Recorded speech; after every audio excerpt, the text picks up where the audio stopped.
Salut tout le monde, Mathieu Quinn ici à la Capsule Temporelle. Je suis copropriétaire et cidriculteur.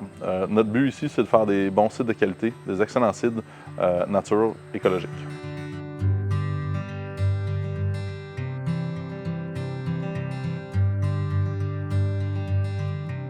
Bonjour, je suis Anaïs Favron et j'ai été invitée par la MRC du Haut-Saint-Laurent à venir visiter leur magnifique région que je connaissais pratiquement pas. C'est situé dans le sud-ouest du Québec, à moins d'1 heure de Montréal. Et suivez-moi, vous allez voir, il y en a pour tous les goûts.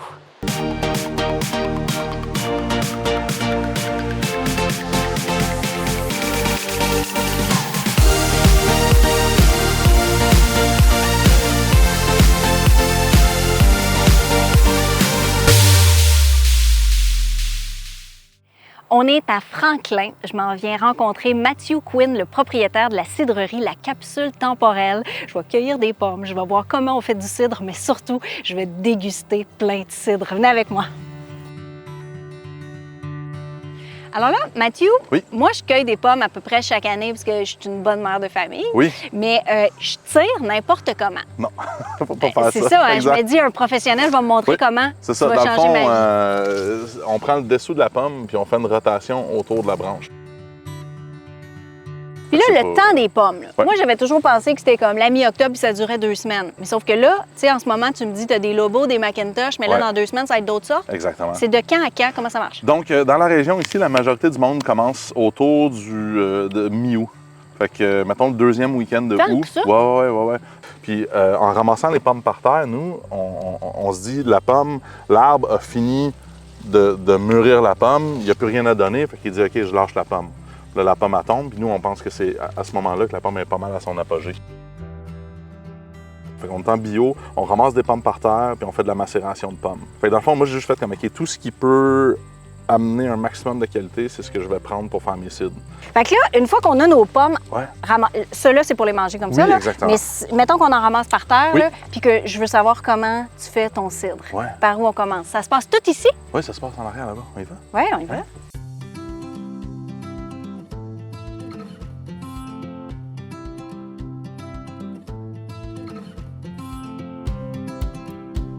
Là, le jus, il arrive ici. Oui. Comment tu le mets là-dedans? Nous, on a une pompe. On va tranquillement pomper ça vers une cuve. OK. Puis après ça, on va le laisser sédimenter pendant à peu près 24 heures. Puis après ça, on va faire un transfert de cuve. Puis quand il reste juste un petit peu du sucre, puis encore des levures, tout, mais on l'embouteille tel quel. Puis nos cidres ont une super belle capacité de vieillir. Là. Bien, moi, je suis plus capable de comprendre quand je goûte. Oui, parfait, on y va. Des dégustations? Go! Yeah!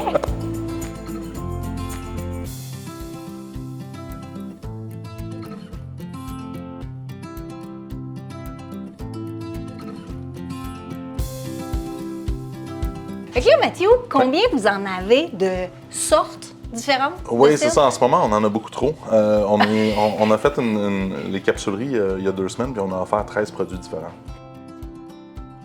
Ferme bigénération, là, c'est avec tes enfants ou avec tes parents? Ma mère de formation est agronome. Mon père était fermier de multiples générations. Là.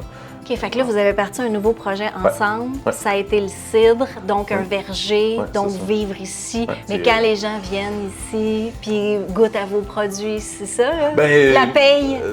La place est ben trop belle pour la garder juste pour nous. Là. Fait que, tu sais, moi, j'aime ça quand on partage ça. La fin de semaine passée, on a eu notre plus gros week-end à vie à la capsule. Fait qu'il y avait du monde qui faisait d'autocueillette de pommes, il y avait du monde qui s'assisait sur les tables à pique-nique en dessous des parasols, en train de boire du cidre avec leur chien. Tu sais, c'était comme... C'était magique, là.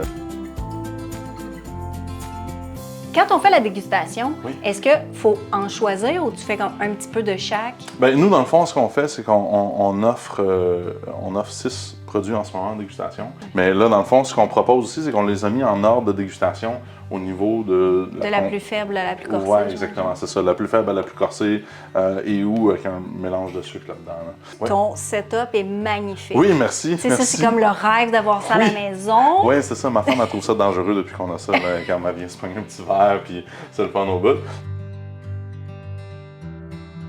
Prune jaune, c'est surtout un ingrédient textural.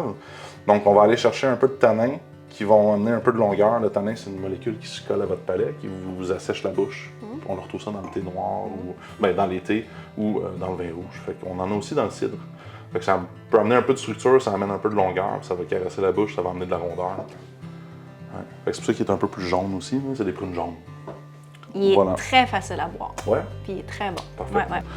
Fait que dans le fond, on a fait le sureau, on a fait la loi de l'attraction, on a fait le prune jaune, houblon de Franklin, gingembre, camerise, puis on va finir avec le petite perle de Hinchinbrook. Hinchinbrook, dans le fond, c'est la municipalité juste à côté de chez nous, puis ça donne de quoi qui est quand même quasiment comme une sangria, pas de sucre. Là. C'est vraiment bon. Là. Ouais. Vraiment bon. Excellent. Ah ouais.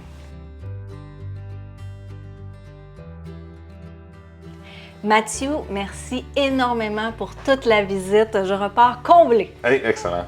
Merci beaucoup. Puis espérant vous voir bientôt à la capsule temporelle. Bienvenue.